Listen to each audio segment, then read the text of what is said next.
Donald Trump is still dismissing a mystery that threatens to consume Washington, but his awkward embrace of a Cold War foe is exposing a growing tale of espionage, cyber war and diplomacy.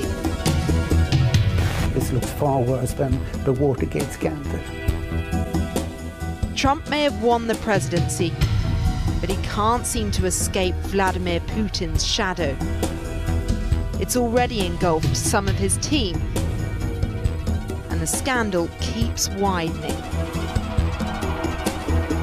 I have now decided to recuse myself from any existing or future investigations. I have nothing to do with Russia. The race is over, but the investigation into the Trump team's ties with Russian officials is not. Lawmakers have started reviewing classified information from the CIA, and the Senate is preparing to interview witnesses. And this is what they still don't really know. Exactly who's been speaking to the Russians, what have they said, and has any money changed hands? Trump's links with Russia have been under investigation since his victory in November. 6 agencies are now looking into whether the Kremlin paid to covertly help Trump win, and if his associates acted as middlemen. I think that the Kremlin are seeing that Trump is so weak and so disorganized, so that they have a wonderful opportunity to advance their rather aggressive goals.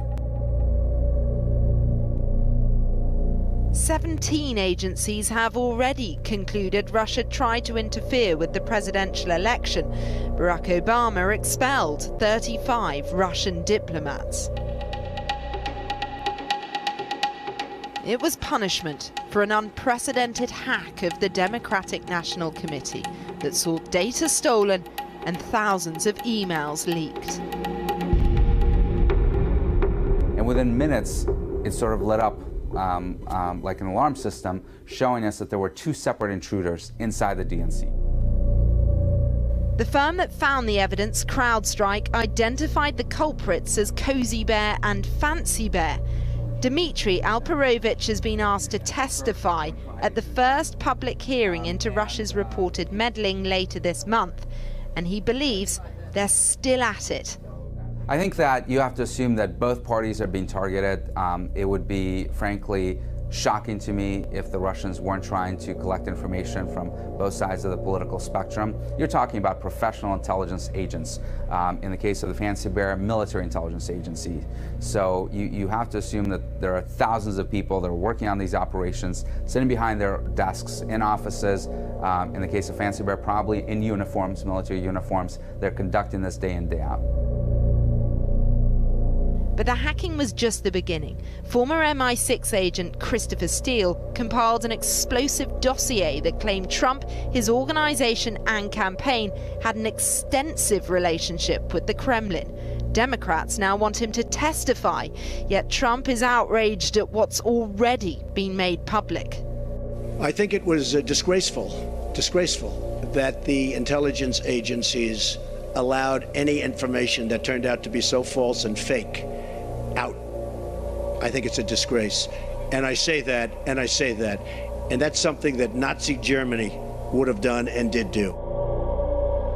But the contacts between Trump associates and Russia are providing a drip, drip, drip of allegations, suspicion and unease. Meetings are under scrutiny, and some involve the man living here, Sergei Kislyak, the Russian ambassador to the US.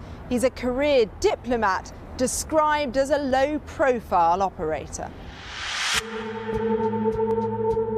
It's a diplomat's job to meet people, and he seems good at it. The problem is, some on Trump's team weren't clear about their encounters with him. I personally have been working on the United States so long that I know almost everybody. Michael Flynn, President Trump's national security advisor, pictured here at Putin's side, is out of a job after allegations he discussed sanctions with Kislyak. I, Jeff Sessions, do solemnly swear. The Attorney General, Jeff Sessions, also failed to disclose he'd met the ambassador. He's had to step aside of overseeing any Russia investigation and has been accused of lying under oath. I have now decided to recuse myself from any existing or future investigations of any matter relating in any way to the campaigns for President of the United States.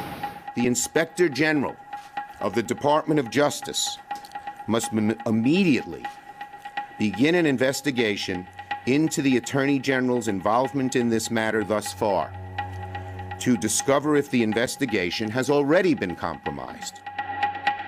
Ambassador Kislyak is a nice, jovial person, highly professional, and behaves like a diplomat, very active, very private in his operation. The problem is that Sessions lied about it, and he lied about it under oath. So will we hear any more about those conversations from the Trump-Russia investigation? Devin Nunes is overseeing it, a Republican who was also on Trump's transition team. It is important for those of us in the legislative branch or the executive branch or people who are going to go into the executive branch to have really good relationships with the diplomats who are here in Washington. Does that mean, Congressman, you won't be demanding that they disclose the nature of their conversations with the Russian ambassador? Well, since when would we? I mean, I meet with diplomats all the time, and I don't disclose what I talk about with diplomats. And I think that would be very unusual unless it was agreed upon by that country that we should talk about this. But I think any speculation that, I mean, look, I guess at the heart of your question is whether or not, I know there's a tendency for you all to believe that there's some grand conspiracy here that the Russians, helped elect Donald Trump. And, look, we have an investigation going on that, and we're not going to prejudge anything. And so just as we're not going to prejudge, I would hope that the media wouldn't prejudge either. The controversy is not just about hacking or meetings, it's about money too. And there's a complex web of business and political ties with Russia that's already partly unraveled. Trump's former campaign manager, Paul Manafort, resigned after being accused of pro-Russian lobbying links in Ukraine. Michael Flynn stepped down over his conversations with the Russians. Jeff Sessions failed to mention his. Jared Kushner, Trump's son-in-law, also had an undisclosed meeting. And heading up the State Department is Rex Tillerson, former head of ExxonMobil, given the Order of Friendship by Vladimir Putin. We need to follow the money, of course, Absolutely. if we're to see the relationship with Russia. Yes. Therefore, should Donald Trump release his tax returns? And my understanding is if there's anything bad in there, it would have already been leaked by the left.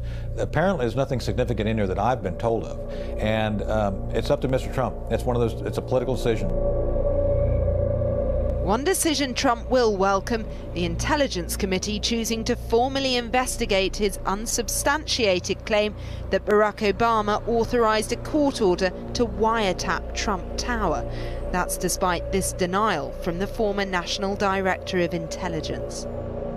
You would be told this. I would know that. If there was a FISA court order on something like this. Something like this, absolutely. And at this point, you can't confirm or deny whether that exists? I can deny it. There is no FISA court order? Not to my knowledge. Of anything at Trump Tower? No. Well, that's an important revelation at this point. There's politics at play. Members of both parties have called for an independent investigation, but the probe has taken a partisan turn.